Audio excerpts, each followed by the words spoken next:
La toile du châssis doit être bien tendue et placée sur un plan de travail horizontal.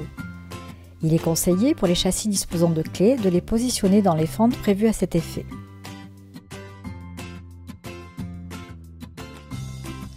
Posez les adhésifs afin de créer un espace de travail vertical et centré.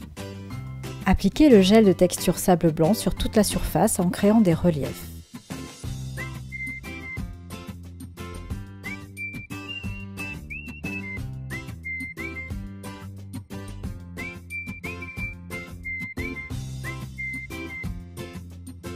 Retirez les adhésifs et laissez sécher 3 heures.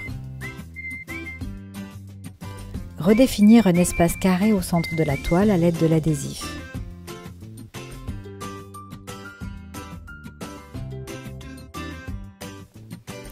Appliquez généreusement le gel brillant dans l'espace défini.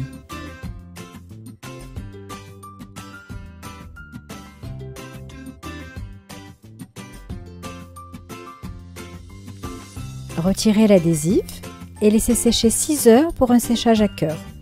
Petite astuce, retirez les adhésifs en tirant en oblique vers le produit appliqué afin d'obtenir une découpe précise et propre. Nettoyage des outils à l'eau.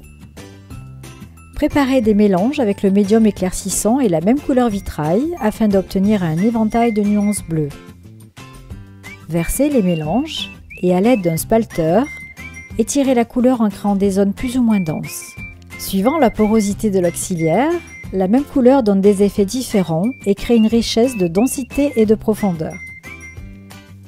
Petite astuce, pour lisser la couleur, tenir le spalter à plat afin de laisser une application généreuse.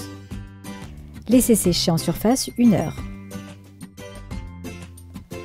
Appliquez une fine couche de médium mat vitrail sur les surfaces extérieures aux auxiliaires à l'aide du spalter.